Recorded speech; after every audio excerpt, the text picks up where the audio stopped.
Hello বন্ধুরা, তোমরা সবাই কেমন আছো? তো আজকে আমি তোমাদের সাথে কোণে সাজাতে যাওয়ার কিছু কথা শেয়ার করব।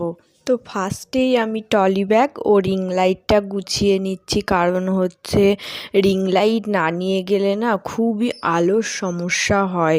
সবার ঘরে তো আর সমান আলো থাকে না, তো এই জন্য আমি রিং লাইটটা সাথে করে সাজানোর সময় নিয়েই যাই, যাতে আমার আলোর প্রবলেম না হয়। তো দেখো, আমি ব্রাইডের লোকেশনে পৌঁছিয়ে গেছি। তো আমার বাড়ি থেকে 5 কিলোমিটার দূরে ছিল এই ব্রাইডটা আমার বুকিং। তো আমি সন্ধ্যার একটু আগেই পৌঁছিয়ে গেছিলাম। তো এখানকার ডেকোরেশনটা ছিল এই রকম। দেখো, গেটটা কিন্তু ফুল দিয়ে বেশ সাজিয়েছে, সুন্দর লাগছে। আর ভিতরটাও দেখাচ্ছি। এই যে দেখো, এখানে ছল্লা গাছের মণ্ডপটা খুব সুন্দর করেই সাজিয়েছিল, এটাও ভালো লাগছিল। তো চারিদিকটা এইরকমই ছিল। আর একটা জিনিস দেখো, এটাও খুব সুন্দর করেছিল। এখানে মানে মেয়ে বসার জন্য যে সিংহাসন দিয়ে জায়গাটা তৈরি করেছিল, এটাও খুব সুন্দর লাগছিল। তো আমি এসে দেখি যে কনে নাচতে গেছে। তো আমাকে বলল একটু বসো, ফোন করে ডেকে আনছি। তো আমি এখানে বসে বসে নিজে ছবি তুলছিলাম, ভিডিও করছিলাম, কি করব, সময় কাটছিল না। তো বেশিক্ষণ আমাকে বসে থাকতে হয়নি। তো আমি যাওয়ার পরপরই ওরা ফোন করলো। তো মেয়ে এসে পৌঁছিয়ে গেল।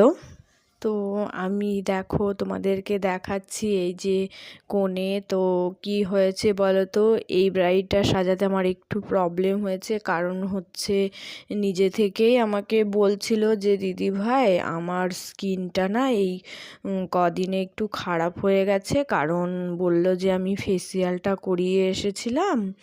তো ফেসিয়ালটা করে আসার পর জানি না, আমার মুখে হয়তো শ্যুট করেনি, প্রচুর পরিমাণে মুখ চুলকাচ্ছিল আর মুখে র্যাশ বেরিয়ে গেছিলো। তো বলছিল আমার মুখটা কালো লাগছিল, তো তুমি আমাকে একটু ভালো করে মেকআপ অন্তর্তাজ করে দিও। তো আমি দিদির কাছে একটা সুন্দর লুকের আশা করছি, দেখি কত মানে স্যাটিসফাই হই, তো তারপর আসছি। তো আমি রীতিমতো আমার সমস্ত প্রোডাক্ট দিয়েই কাজ করছিলাম। তো আমার একটু চাপের হয়ে গেছিলো, কারণ স্কিনটা প্রচুর খারাপ, প্রচুর রাফ ছিল। তো আমি সেই মতো বুঝে শুনে কাজ করছিলাম, কিন্তু মনে মনে একটু ভয় হচ্ছিল যে আবার খারাপ হয়ে যাবে নাকি। তো না, ফাইনালি কিন্তু রেজাল্ট অনেক বেটার এসেছিলো। ব্রাইড নিজেও আমাকে বলেছে যে না, খুবই সুন্দর হয়েছে। তো আমি তোমাদের সাথে পুরো লুকটাই শেয়ার করেছি। তো তোমরাও দেখো, দেখে বলবে কেমন হয়েছিল। তো আমার দিদির মেকআপ খুবই ভালো লেগেছে। তো থ্যাংক ইউ দিদি, এরকম একটা লুক দেওয়ার জন্য।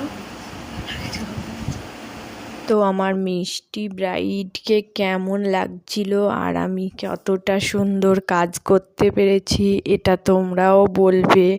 ব্রাইডের তো খুব পছন্দ হয়েছিল, কিন্তু আমি এই ভিডিওটা তোমাদের সাথেও শেয়ার করলাম। তো তোমরা সবাই কমেন্ট করে জানাবে তোমাদের কেমন লেগেছে। তো কি বলো তো, যতই খারাপ স্কিন হোক আর যাই হোক না কেন, কাজ কিন্তু তোমাকে পারফেক্ট দিতেই হবে। কারণ এটা হচ্ছে সবার স্পেশাল দিন, তাদের স্পেশাল দিনগুলোতেই আমাদেরকে বুকিং করে। তো যতক্ষণ মানে পারবো চেষ্টা করব তাকে বেটার রেজাল্ট দেওয়ার। তো এই জন্যই আমি সব রকম প্রোডাক্ট রাখি আর কি, যে কোনো স্কিনই হোক না কেন আমি মোটামুটি কাজ আমি পারফেক্ট দিয়ে আসি, এটাই বলবো। তো তোমাদেরকেও এটাই বলবো যে তোমরা যারা এই প্রফেশনালে আছো, তো তারা সব সময় বেটার থেকে বেটার রেজাল্ট দেওয়ার চেষ্টা করবে, যাতে কাস্টমার হ্যাপি হয়ে তোমাকে আরও মানে ভালো বলে, আর নিজের মানে অন্য কাউকেও বলে যে তোমার কাজটা এতটাই ভালো ছিল। এই জন্যই বলবো যে সব সময় পারফেক্ট কাজ করো। তো এই ব্রাইডটাও আমাকে কিন্তু অন্য একটা ব্রাইডের মেকআপ দেখেই বুকিং করেছিল, কারণ আমি এক জায়গায় সাজাতে গিয়েছিলাম, তো সেটা এর বান্ধবী ছিল, তার বান্ধবীর এই মেকআপটা খুব পছন্দ হয়েছিল বলে তার সাথে ফোন নাম্বার নিয়ে আমার সাথে কন্ট্যাক্ট করে আমাকে তার স্পেশাল দিনে বুকিং করেছিল। তো এই জন্যই আমি তোমাদের সাথে এটা শেয়ার করলাম। আর তোমরা সবাই অনেক অনেক ভালো থেকো।